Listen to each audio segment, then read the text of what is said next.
we are live now. Morning class has been vanished. So I put the recorded video for you. Today is the first lecture of medieval history of Odisha. Okay. Previous lecture में हमने discuss किया था ancient India के बारे में, उसका कुछ chapter wise MCQ भी डिस्कशन किया था। अब मेडिवल इंडियन हिस्ट्री का कॉन्सेप्ट क्लास पहले करेंगे, उसके बाद उसका चैप्टर वाइज एमसीक्यू क्या क्या बन सकता है, एग्जाम में आ सकता है, उसके बारे में डिस्कशन करेंगे। So let's get started.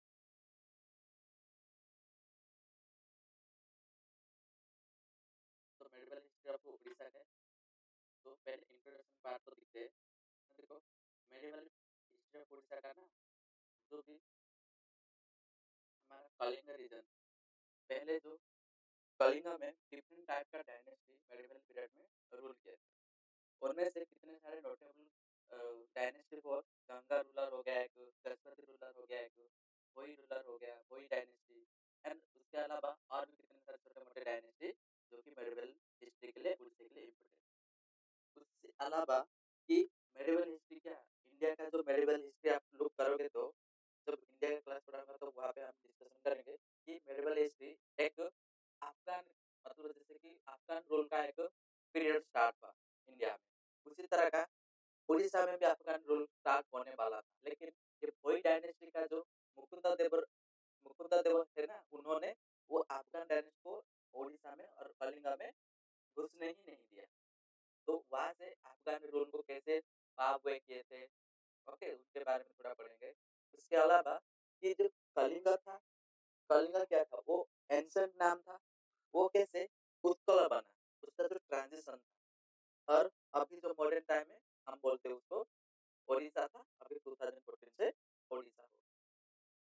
तो उस ट्रांजिशन कैसे हुआ उसके बारे में भी थोड़ा ओवरव्यू करेंगे। उससे पहले हम देखते हैं कि जो भी मेडिवल हिस्ट्री ओडिशा के बारे में पढ़ेंगे, उसका कुछ हम ओवरव्यू दिख देते हैं कि टाइमलाइन हम क्या-क्या कवर करने वाले हैं फ्यूचर स्लाइड।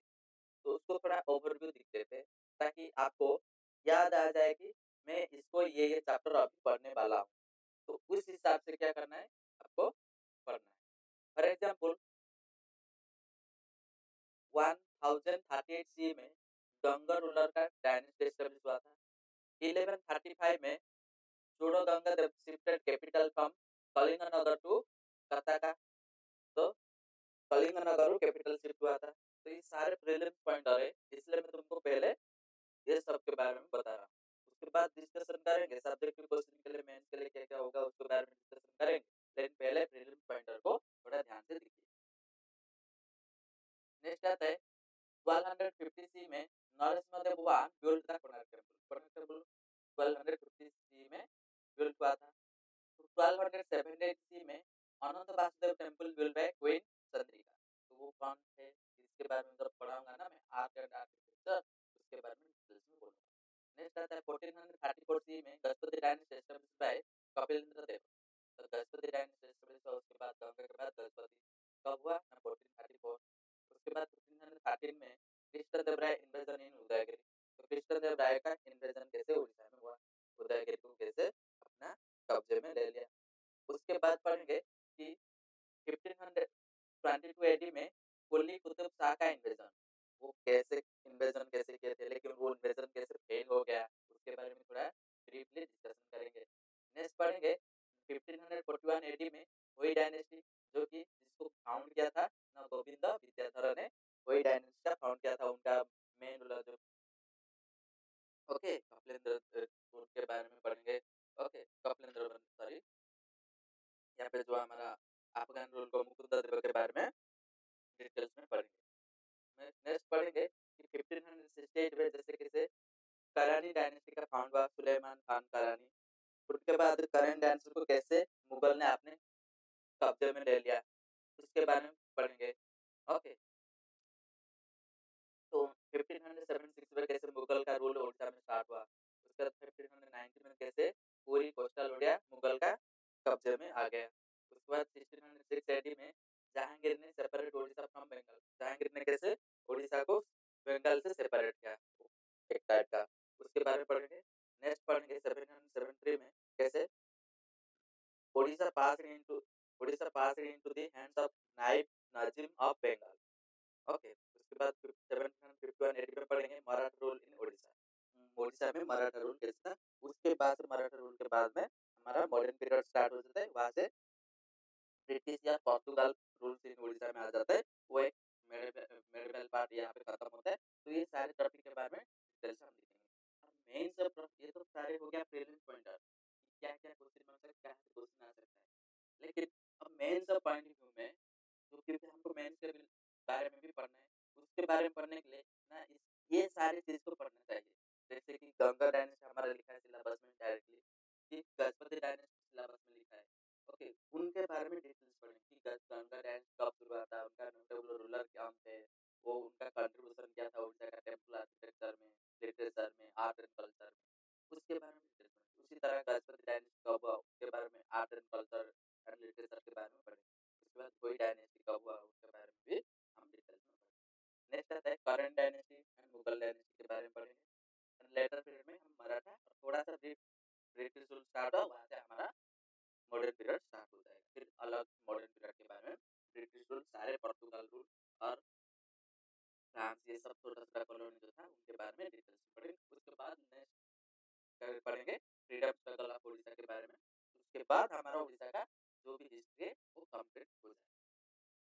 तो मूव करते हैं नेक्स्ट स्लाइड को।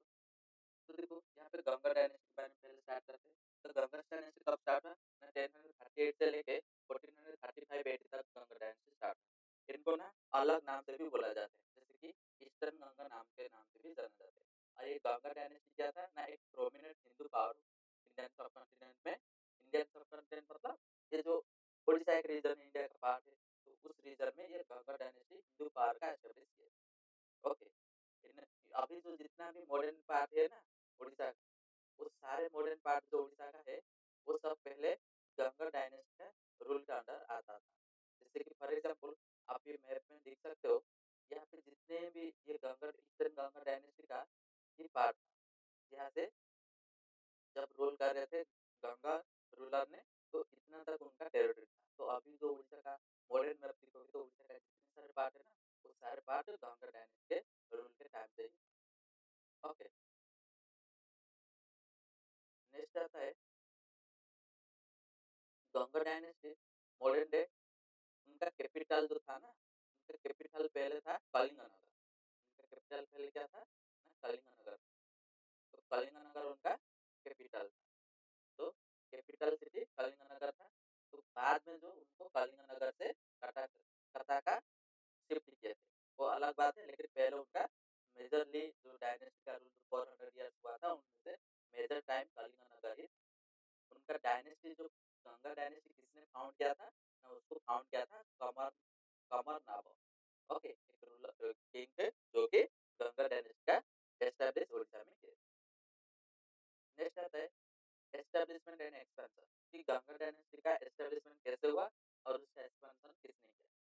देखो, फाउंडर एक होता है, फिर पहला रूलर क्या होता है, जो फाउंडर होता है वो ना अपने टेरिटरी को एक्सपांड नहीं कर सकता, क्योंकि उसको पहले एक होता है ना, जैसे कि मान लो कि आप अटैक करोगे किसी के ऊपर, अपना अधिकार वहाँ पे रखना है, तो आप तो अटैक करने में, वार करने में ही सारा जिंदगी लगा दोगे, क्योंकि आपको फाउंड मतलब एक नया सा एरिया में जाके आपको वहाँ पे एस्टेब्लिश करना।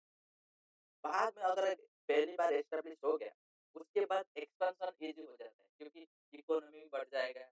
ओके, उसका पीपल भी आपको एक्सेप्ट करेंगे कि ये हमारा राजा है, तो मिलिटरी पावर भी बढ़ जाएगा। तो उसके बाद जो लेटर किंग होंगे ना, वो क्या करेंगे ना, एक्सपेंशन धीरे धीरे आराम से कर सकते हैं।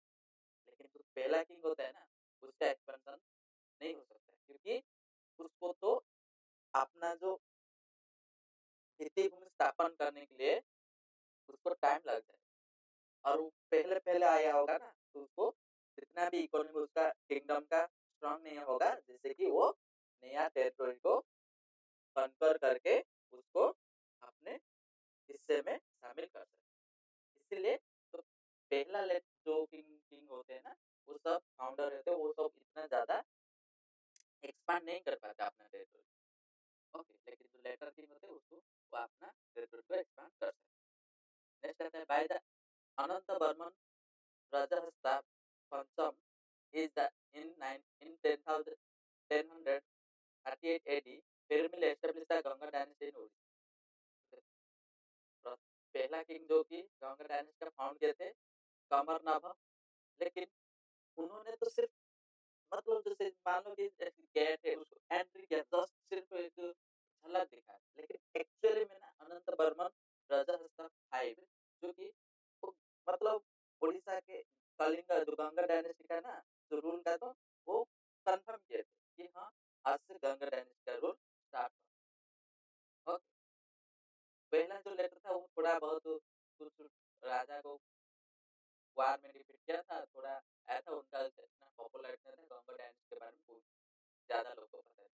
लेकिन जो अनंत बर्मन राजा था फाइव के टाइम में सारे लोग को पता चला कि हाँ गंगा डायनेस्टी है जिसको हम ओडिशा के रूल कर रहे हैं।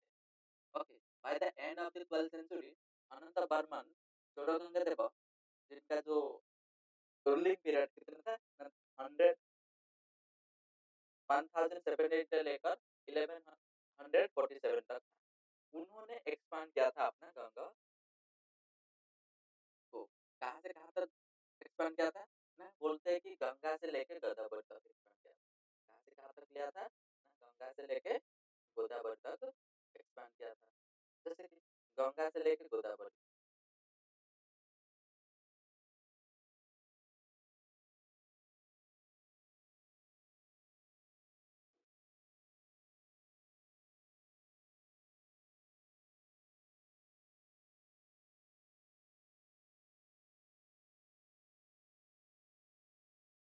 तो ये मैप यहाँ पे देख सकते हो।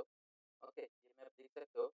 इस मैप पे आप देख सकते हो ना, यहाँ पे यह गंगा दिखाई दे रहा है ना, ये देखो बिहार का पार्ट है, ऊपर वाला पार्ट यहाँ से गंगा दिखाई दे रहा है, और यहाँ पे देखो गोदावरी वार वारंगल जो पार्ट दिख रहा है ना, यहाँ पे गोदावरी रिवर फ्लो करता है। तो ये गंगा से लेके देखो ये वेस्ट बंगाल पार्ट थोड़ा है, तो ये गंगा से लेके गोदावरी तक उनका जो साम्राज्य था, कितना था किंगडम था, इतना तक उनका फैला हुआ था। तो इसलिए बोला जाता है कि जो चोड़गंगा देव के टाइम में ना ईस्टर्न गंगा डायनेस्टी का जो टेरिटरी एक्सपेंशन पीक पे था। ओके, नेक्स्ट आता है पैटर्नेज ऑफ पॉजिटिविज्म। तो देखो अब जब टेरिटोरियल एक्सपेंशन हो गया तो एक स्टेबिलिटी मिल गया कि हाँ एक लोगों का एक्सेप्टेंस मिल गया। उसके बाद ना आर्ट आर्किटेक्चर एंड बाकी रिलीजन ये सब का एक्सपेंशन करने की ट्राई करें। पहले तो अपना अस्तित्व को आ जाएंगे कि एस्टेब्लिश किया, लोगों का एक्सेप्टेंस आ गया, इकोनॉमी स्ट्रांग हो गया, ये सब हो गया। उसके बाद क्या करेंगे ना आर्ट आर्किटेक्चर में इन्वेस्ट करेंगे। और नहीं तो कोई भी एक पार्टिकुलर रिलीजन को, नहीं तो कोई कोई क्या करता है रिलीजियस एक्सेप्टेंस हो जाते हैं तो रिलीजन को क्या करेंगे प्रमोट करेंगे। उसी तरह का ना गंगा डायनेस्टी भी पार्टनर रिलीजन को किए थे ना वैष्णविज्म रिलीजन को किए थे। तो Vaishnavism received royal partner during Ganga rule. Vaishnava temple were constructed Mukhalingam Shri Kurmam Simhachalam and Puri. तो पुरी जगन्नाथ मंदिर सीमांचलम भी हमारा सीमांचलम मंदिर। तो ये सब ଆଉ ଶ୍ରୀପୁର ମନ୍ଦିର ମୁକ୍ଲିଙ୍ଗ ମନ୍ଦିର ଏସବୁ ଗୁଡା କଣ ହଉଛି ନା ବିଷ୍ଣୁ ମନ୍ଦିର ଗୁଡା ମାନେ ବିଷ୍ଣୁଙ୍କର ବିଭିନ୍ନ ଅବତାର ବିଷ୍ଣୁ ମନ୍ଦିର ଗୁଡାକ ଯୋଉଟା କି ବୈଷ୍ଣୋଦେବୀର ତାଙ୍କର ବୈଷ୍ଣୋଦେବୀକୁ ପ୍ରମୋଟ କରିବା ପାଇଁ ବୋଲି ପାର୍ଟନରସିପ କରିଥିଲେ। ତ ଅବଭିୟସଲି ବୈଷ୍ଣବ ବୈଷ୍ଣବ ବିଷ୍ଣୁଙ୍କର ଟେମ୍ପଲ ଗୁଡାକ ବିଭିନ୍ନ ଜାଗାରେ ସେମାନେ ଏଷ୍ଟାବ୍ଲିଶ କରିଥିଲେ। ଦ ଏମ୍ପାୟାର ଫାର୍ଷ୍ଟଲି ରେଜିଷ୍ଟର୍ଡ ମୁସଲିମ ଇନଭେସନ। ତ କଣ ହେଲା ନା ଗଙ୍ଗା ରୁଲର ସମୟରେ ମଧ୍ୟ थोड़ा ମାନେ ମୁସଲିମ ମାନେ ଯେମିତି ଆମର ଆସିଲା କଣ ଆମର ଯେତେବେଳେ ମୁସଲିମ ରୁଲ ଇନଭେସନ ପରେ ବି मोहम्मद गजनी घानी ओके अफगानी रूलर गुड़ा जेगुड़ाक इंडिया को आटाक करते ସେମାନେ କଣ ଓଡ଼ିଶାକୁ ମଧ୍ୟ ଆଟାକ ବେଳେ ବେଳେ କରୁଥିଲେ। କିନ୍ତୁ ସେ ସମୟରେ ନା ଆମର ଯୋଉ ଦିଲ୍ଲୀ ସୁଲତାନ ବି ଥିଲେ ସେମାନେ ଆମର ଥିଲେ ଯୋଉ ପାଞ୍ଚ ଡାଇନେଷ୍ଟି ବିଷୟରେ ଥିଲା। ତ ଦିଲ୍ଲୀ ସୁଲତାନ ଆମ ଇଣ୍ଡିଆନ ହିଷ୍ଟ୍ରି ପଢେ ବି ମେଡିକାଲ ହିଷ୍ଟ୍ରି ସେତେବେଳେ ପାଞ୍ଚଟା ଡାଇନେଷ୍ଟି ବିଷୟରେ କହିବି ଯୋଉଟା କି ଦିଲ୍ଲୀ ସୁଲତାନ ଆମର ଦିଲ୍ଲୀରେ ରାଜ କରୁଥିଲେ ସେ ସମୟରେ ସେଇ ଯୋଉ ଡାଇନେଷ୍ଟି ଗୁଡାକ ମଧ୍ୟ ଓଡ଼ିଶାକୁ ଆକ୍ରମଣ କରିବାକୁ ଚେଷ୍ଟା କରୁଥିଲେ ନିଜ ଅଧୀନରେ ରଖିବା ପାଇଁ ଚାହୁଁଥିଲେ। କିନ୍ତୁ ଏଇ ଯୋଉ ଗଙ୍ଗା ଡାଇନେଷ୍ଟି ତାଙ୍କ ସମୟରେ କଣ କରିଥିଲେ ନା ସେଇ ମୁସଲିମ ରୁଲର ଇନଭେଜନକୁ ମଧ୍ୟ ପ୍ରୋଟେକ୍ଟ କରୁଥିଲେ ଓଡ଼ିଶାକୁ। ଓକେ, ମୋ ଉପରେ ଆର୍କିଟେକ୍ଚରାଲ ଆଚିଭମେଣ୍ଟ ଆଉ ନେକ୍ସଟ ଆସିଲା କଣ ଆର୍କିଟେକ୍ଚର କ୍ଷେତ୍ରରେ କ'ଣ ଆଚିଭମେଣ୍ଟ ଅଛି ଗଙ୍ଗା ଡ୍ୟାନ୍ସ? ନା ଓଡ଼ିଶା ଟେମ୍ପଲ ଆର୍କିଟେକ୍ଚର ଫ୍ଲୋରିଶ ଡ୍ୟୁରିଂ ଦି ଗଙ୍ଗା ରୁଲ୍। ତ ଗଙ୍ଗା ରୁଲ୍ ସମୟରେ କ'ଣ ନା ଓଡ଼ିଶାର ଆର୍କିଟେକ୍ଚର ମାନେ ବହୁତ ଫ୍ଲୋରିଶ କରିଥିଲା। ମାନେ ବହୁତ ଯୋଉ କହନ୍ତି ନା ଆର୍କିଟେକ୍ଚର ଆଗରୁ ଯାହା ଥିଲା ତାହା ପୁରା ଏକ୍ସପାଣ୍ଡ ହେଇଥିଲା। ଗୌରବ ଯୋଉ କହନ୍ତି ନା ବର୍ତ୍ତମାନ ଆମେ ଦେଖୁଛ କୋଣାର୍କ ଟେମ୍ପଲ ହେଇଗଲା, ସୂର୍ଯ୍ୟ ମନ୍ଦିର କୋଣାର୍କ, ଆଉ ନଚେତ ଆମର ସେଟା କଣ କରିଥିଲେ ନା ନରସିଂହ ଦେବ ୱାନ୍ କରିଥିଲେ, ଯୋଉଟା କି ୱାର୍ଲଡର ୟୁନେସ୍କୋ ୱାର୍ଲଡ ହେରିଟେଜର ଗୋଟେ ଅଛି, ଗୋଟେ ଅଛି ସେଭେନ ୱାଣ୍ଡର୍ସ ମଧ୍ୟରୁ ଗୋଟେ ୱାଣ୍ଡର ଆଗ ସମୟରେ ଥିଲା। ତ ଏଇ ସବୁ ଗୁଡାକ କଣ ହଉଛି ନା ଆର ଯୋଉ କାରୁକାର୍ଯ୍ୟ ଏଗୁଡା କଣ ତାର ପିକ୍ ଉପରେ ଥିଲା। ଜେନିଥ୍ ମାନେ କଣ ହଉଛି ତାର ପିକ୍ ମାନେ ଶୀର୍ଷରେ। ତ ନରସିଂହ ଦେବ ୱାନ୍ କୋଣାର୍କ ମନ୍ଦିର କରିଥିଲେ। ତ ଆର୍ଟ ଆର୍କିଟେକ୍ଚର ବିଷୟରେ ଯେତେବେଳେ ପଢିବି କୋଣାର୍କ ଟେମ୍ପଲ କୋଉ ଷ୍ଟାଇଲରେ ବନା ହେଇଛି, ଓକେ, ନାଗାରା ଷ୍ଟାଇଲ କି କଳିଙ୍ଗ ଆର୍କିଟେକ୍ଚର ଷ୍ଟାଇଲ, ସେତେବେଳେ ସେଗୁଡା କହିବି। ଏବେ ଏଇଠି ଖାଲି ତାଙ୍କର ଇମ୍ପୋର୍ଟାନ୍ସ କଣ, ଆର୍କିଟେକ୍ଚର କଣ ଅବଦାନ ଏତିକି ମନେ ରଖ। କାହିଁକିନା କଲଚର ସୋସାଇଟି ରିଲିଜନକୁ ତାଙ୍କର ଅବଦାନ କଣ ଜେନେରାଲି କୋଶ୍ଚିନ୍ ହିଁ ଆସେ ମେନ୍ସରେ। ଆଉ ଏଇ ରାଜା କିଏ କରିଥିଲା କିଏ ଉପରେ ପ୍ରିଲିମ୍ସରେ କୋଶ୍ଚିନ୍ ଆସିବ। କିନ୍ତୁ ଜେନେରାଲି କୋଉ ରାଜା କାହା ପରେ କିଏ ଡାଇନେଷ୍ଟି ଏଗୁଡା ତମ ଗ୍ରାଜୁଏସନ ଏକ୍ସାମ ପେପରରେ ହିଟ୍ ହବ, କିନ୍ତୁ ଆମର ଓପିଏସସି କିମ୍ବା କୌଣସି ଷ୍ଟେଟ୍ ଏକ୍ସାମ ପେପରରେ ମଧ୍ୟ ଏଗୁଡାକ ହିଟ୍ ବସିବ ନାହିଁ। ତେଣୁକରି ସେ ରାଜା ଗୁଡାକର ସିକ୍ୱେନ୍ସ ମନେ ରଖିବା ବନ୍ଦ କର ଏବଂ ତାଙ୍କର ସୋସାଇଟିରେ କଣ ଇମ୍ପାକ୍ଟ କରିଥିଲା, ରିଲିଜନରେ କଣ ଇମ୍ପାକ୍ଟ କରିଥିଲା, ଆର୍କିଟେକ୍ଚରରେ କଣ ଇମ୍ପାକ୍ଟ କରିଥିଲା, କଲଚରରେ କଣ ଇମ୍ପାକ୍ଟ କରିଥିଲା, ସେଗୁଡାକ ହିଁ ପଢିବାକୁ ପଡିବ।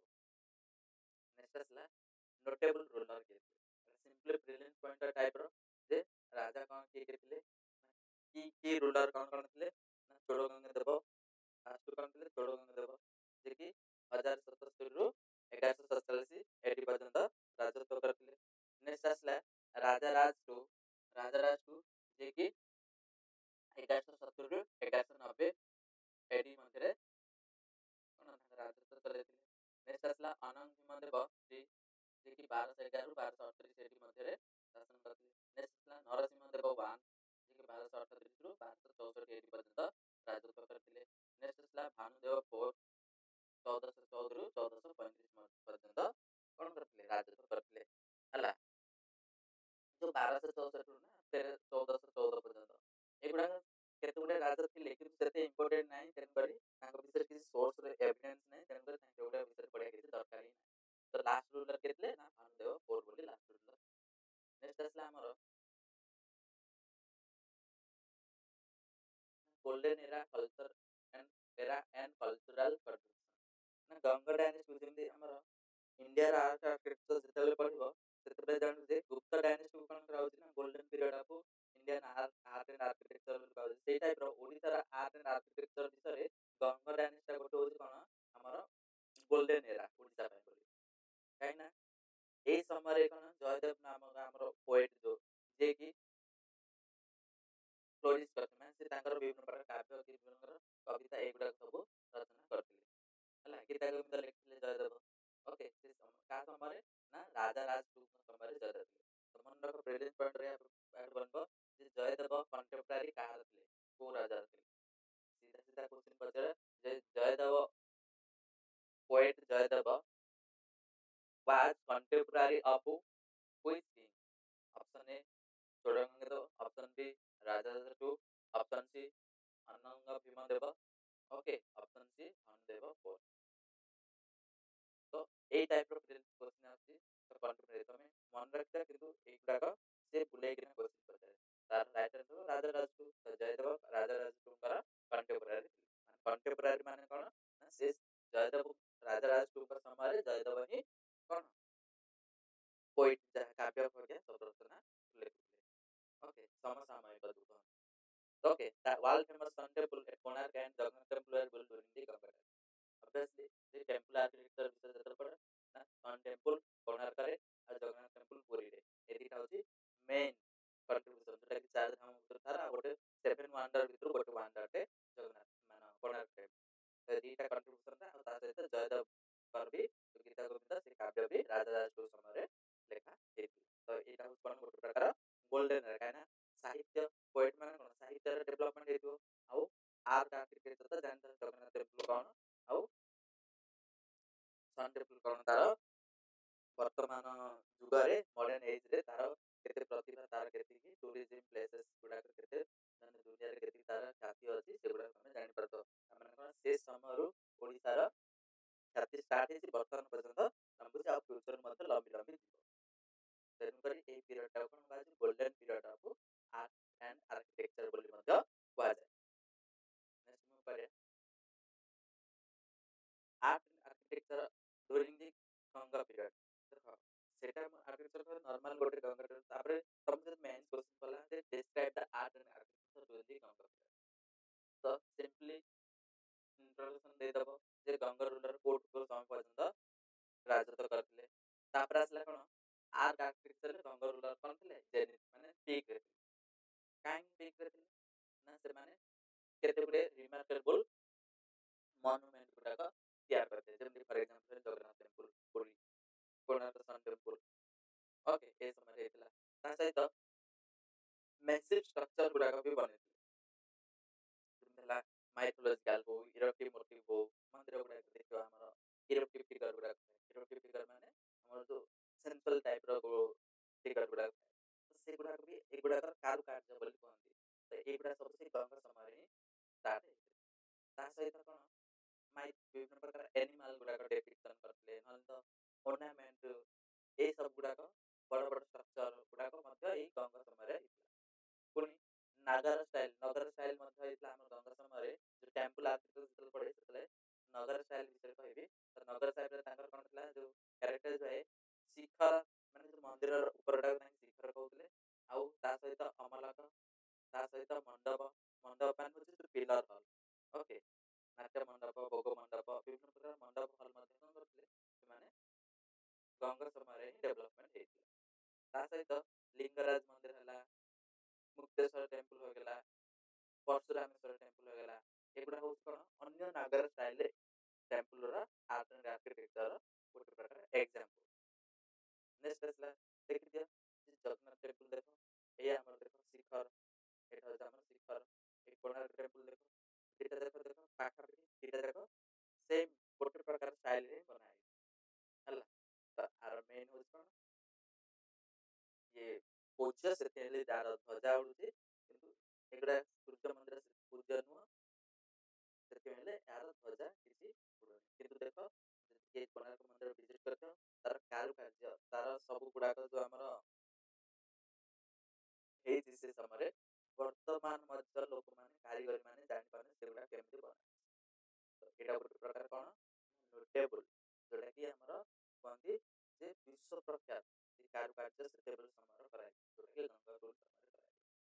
ଜଗନ୍ନାଥ ମନ୍ଦିର ବି ଦେଖିବ ନା ଭୋଗ ମଣ୍ଡପ, ନାଟ୍ୟ ମଣ୍ଡପ ଏସବୁ ଗୁଡାକ ଅଛି। ବିଭିନ୍ନ ପ୍ରକାର ମଣ୍ଡପ ଅଛି। ତ ମଣ୍ଡପ ବିଷୟରେ ମଧ୍ୟ ଗଙ୍ଗ ରୁଲର ମାନଙ୍କ ହିଁ ମଣ୍ଡପ ବିଷୟରେ କଣ ଡେଭଲପମେଣ୍ଟ କରିଥିଲେ।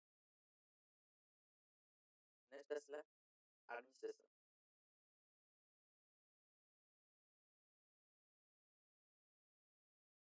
ଆଡମିନିଷ୍ଟ୍ରେସନ କଣ ଗଙ୍ଗଙ୍କ ରୁଲ ସମୟରେ ଥିଲା। ଦେଖ ଗଙ୍ଗ ମାନେ କଣ କରିଥିଲେ 400 ବର୍ଷ ପର୍ଯ୍ୟନ୍ତ ରାଜତ୍ୱ କରିଥିଲେ। ନା କେତେ ନା ଆମର 1038ରୁ ଆରମ୍ଭ କରିକିରି କଣ କଲେ ନା 1435 ଆରମ୍ଭ କରି 1438 ପର୍ଯ୍ୟନ୍ତ କରିଥିଲେ। ତ ଆପ୍ରୋକ୍ସିମେଟଲି କଣ 400 ଇୟର ପର୍ଯ୍ୟନ୍ତ ରାଜତ୍ୱ କରିଥିଲେ ଓଡ଼ିଶାରେ। ତ ସେମାନେ ଯଦି ଏତେ ବର୍ଷ ରାଜତ୍ୱ ତାଙ୍କର କିଛି ଗୋଟେ ଆଡମିନିଷ୍ଟ୍ରେସନ ସେଟଅପ୍ ଥିବ। ତ ସେଇ ସେଟଅପ୍ କଣ କଣ ଥିଲା ନା ଦେଖ ସେମାନେ ଭେରିୟସ୍ ଅଫିସିଆଲକୁ ଆପଏଣ୍ଟ କରୁଥିଲେ। ଯେମିତି ମିନିଷ୍ଟର ହେଇଗଲା ଓକେ, କଣ ହେଇଗଲା ମିନିଷ୍ଟର ହେଇଗଲା, ବିଭିନ୍ନ ପ୍ରକାର ମନ୍ତ୍ରୀ ମାନଙ୍କୁ ଆପଏଣ୍ଟ କରୁଥିଲେ। ତା ସହିତ ପୁରୋହିତ ପ୍ରିଷ୍ଟ ମାନଙ୍କୁ ମଧ୍ୟ ଆପଏଣ୍ଟ କରୁଥିଲେ। ତା ସହିତ ଯୁବରାଜ ମାନଙ୍କୁ ମଧ୍ୟ ଆପଏଣ୍ଟ କରୁଥିଲେ। ତା ସହିତ କ୍ରାଉନ ପ୍ରିନ୍ସ ମାନଙ୍କୁ ମଧ୍ୟ ଆପଏଣ୍ଟ କରୁଥିଲେ। ତା ସହିତ ସନ୍ଧି ବିଗ୍ରହିତା ମଧ୍ୟ ଡିପ୍ଲୋମେଟ୍ ଯୋଉଟା ଆମର କହନ୍ତି ଯେ ଆମର ଫରେନ୍ ଡିପ୍ଲୋମେଟ୍ ଥିବ ସେମାନେ ମଧ୍ୟ ସେଇ ସମୟରେ ଫରେନ୍ ଡିପ୍ଲୋମେଟ୍ ମଧ୍ୟ କଣ କରୁଥିଲେ କରୁଥିଲେ ଆପଏଣ୍ଟ କରୁଥିଲେ। ତା ସହିତ ଆମର ସେନାପତି ମଧ୍ୟ ଆର୍ମିର ଯିଏ ଚିଫ୍ ତାକୁ ସେନାପତି। ଏଇ ଟର୍ମ ଗୁଡାକ ମନେ ରଖ ଡାଇରେକ୍ଟ ପ୍ରିଲିମ୍ସରେ କ୍ୱେଶ୍ଚନ ପଳେଇ ଆସିବ। In Ganga ruler the term which is the term defines the army chief during the Ganga period। ସିଧା ସତତ ଆର୍ମି ଚିଫ୍ ଗଙ୍ଗ ରୁଲ ସମୟରେ କୋଉ ଟର୍ମଟା ୟୁଜ କରାହଉଥିଲା। ତ ତା ଅପସନ୍ ହବ ସେନାପତି ଆଣ୍ଡ ଧ୍ରୁବରିକା। ଯେମିତି ପଚାରିବ gate keeper. What is the term used for gate keeper during Ganga period? ତ option A senapati, option B dwarapala, option B Dhruva Dwarika, okay, option C purohit, option D none of this. ଏଇ ଟାଇପ୍ର କୋଶ୍ଚିନ୍ ପଡ଼ୁଛି, ତ ଏଗୁଡ଼ାକୁ ଭଲ ଭାବେ ମନେ ରଖ। ମିନିଷ୍ଟର, ପ୍ରେସିଡେଣ୍ଟ, ଯୁବରାଜ ମନେ ରହିଯିବ, ପ୍ରେସିଡେଣ୍ଟ, ସନ୍ଧି ବିଗ୍ରହକ ମାନେ ଡିପ୍ଲୋମେଟ୍, ଯିଏକି ସନ୍ଧି ସମ୍ପର୍କ ସ୍ଥାପନ କରିବ।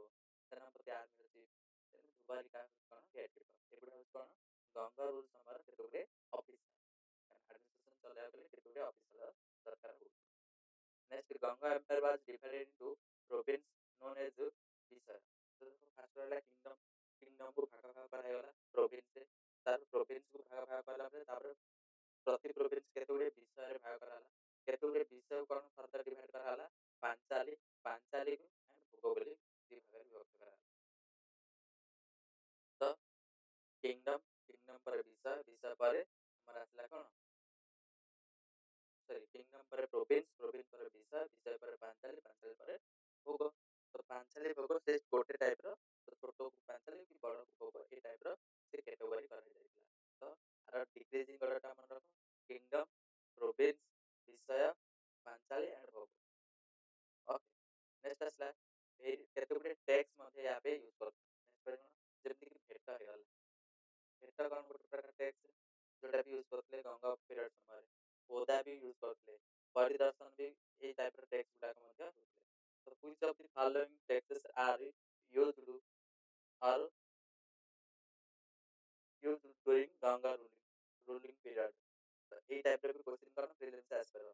ତ ଅପସନ୍ ଏ ଭେଟ, ବୋର୍ଡ, ପରିଦର୍ଶନ, ତ ଏ ବିଭିନ୍ନ ପ୍ରକାର କନଫ୍ୟୁଜନ୍ କୋଶ୍ଚିନ୍ ଦେବ। ତେଣୁ ତମେ ସେତିକି ମନେ ରଖିବ ଯେ ହଁ କ'ଣ ଟେକ୍ସ ଗୋଟେ ଗଙ୍ଗା ରୁଲ୍ ସମୟରେ ପ୍ରଚଳନ ହେଉଥିଲା, ଭେଟ, ବୋଦା, ପରିଦର୍ଶନ। ଓକେ, ଭେଟ ବୋଲେ ତମେ ୱାର୍ଡ ବି ମିନିଂ ବି ଜାଣିବ, ବୋଦା, ପରିଦର୍ଶନ ଏଗୁଡ଼ାକ ସବୁ ସେଇ ଗୋଟେ ପ୍ରକାର ଟେକ୍ସ ଥିଲା। ନେକ୍ସଟ ଆସିଲା ଗଙ୍ଗା ରୁଲ୍ ସମୟରେ ଆମର 13ଟି ଟେକ୍ସ ପର୍ଯ୍ୟନ୍ତ କହିଦେଲି, ଯେ ଗୋଦାବରୀ ଠାରୁ ଗଙ୍ଗା ପର୍ଯ୍ୟନ୍ତ ବ୍ୟାପିକି ଥିଲା। ତ ଏଇଟା ଭାଷ୍ଟ ଟେରିଟୋରୀ, ଯୋଉଟାକି ଆମ ମଡ଼ର୍ଣ୍ଣ ଓଡ଼ିଶା ତାଠୁ ବି ଅଧିକ ଥିଲା ବୋଲି କୁହନ୍ତି ଗଙ୍ଗା ସମୟରେ। ତାପରେ ନେକ୍ସଟ ହେଲା Ganga conclusion normal just Ganga dynasty left an indelible mark on the history, culture and architecture of Odisha, representing a significant period of prosperity and cultural progress. ତ ଗଙ୍ଗା ସମୟରେ କ'ଣ ଥିଲା ନା ଓଡ଼ିଶାର ହିଷ୍ଟ୍ରି ପାଇଁ ଗୋଟେ ରିମାର୍କେବୁଲ ଇନକ୍ରେଡିବୁଲ ଥିଲା। କଲଚର, ଆର୍ଟ, ଆର୍କିଟେକ୍ଚର ଏମାନଙ୍କ ପ୍ରସ୍ପରିଟି, କଲଚରାଲ ଫ୍ଲୋରିସିଂ ମଧ୍ୟ ଗଙ୍ଗା ସମୟରେ ହେଇଥିଲା। ତ ମନେ ରଖ, ଓଭରଭ୍ୟୁ ରିଭିଜନ କରିଦେଉଛି ଯେ ଗଙ୍ଗା ସମୟରେ କ'ଣ କ'ଣ ହେଇଥିଲା। ନା ଗଙ୍ଗା ସମୟରେ ମନେ ରଖ, ତାଙ୍କ କିଙ୍ଗ ଫାର୍ଷ୍ଟ ପଏଣ୍ଟ ଖାଲି ମୁଁ ହେଡ଼ିଂ କହିଦେଉଛି ଯେ ଇଣ୍ଟ୍ରୋଡକ୍ସନ ଗଙ୍ଗା ସମୟ ହେଉଛି କ'ଣ ଓଡ଼ିଶା ପାଇଁ ଗୋଟେ ଗୋଲ୍ଡେନ ପିରିୟଡ଼। ତାର ଗଙ୍ଗା ସମୟରେ ତାଙ୍କର ମେନ୍ ରୁଲର ଗୁଡ଼ାକ ସେ ବିଷୟରେ କହିବ। ତାର ମେନ୍ ରୁଲର ବିଷୟରେ ତାପରେ ଆର୍ଟ ଆଣ୍ଡ ଆର୍କିଟେକ୍ଚର କ'ଣ ଡେଭଲପମେଣ୍ଟ କରିଥିଲେ ଗଙ୍ଗା ସମୟରେ, ଜଗନ୍ନାଥ ଟେମ୍ପଲ, ଆଉ ଲିଟରେଚର ସମୟରେ ଜୟଦେବ ଯେମିତି କାହାର କଣ୍ଟ୍ରୋଲ ରାଜା ଟୁ, ତ ସେଇ ତାପରେ ଆଡମିନିଷ୍ଟ୍ରେସନ ସେଟଅପ୍ ଗଙ୍ଗ ମାନଙ୍କ ସମୟରେ କ'ଣ ଥିଲା। ତ ଏଇ ଟାଇପ୍ର କ'ଣ କରିବ ତମେ ମାନେ କ'ଣ କରିକି ପଢ଼ିପାରିବ ହେଲା।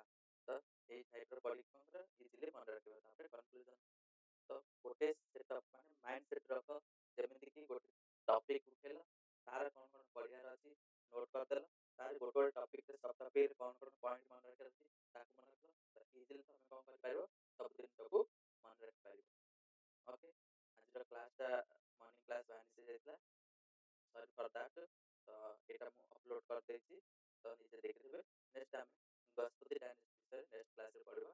ତ ଧୀରେ ଧୀରେ ଆମେ ଯିବା, ଓକେ, ମେଡ଼ିକାଲ ହିଷ୍ଟ୍ରିକୁ ମଧ୍ୟ ଶେଷ କରିବା ପାଇଁ ଚାଲିବା। ତ this is for today, okay, thank you. Hope you like the video, you then wind up the class.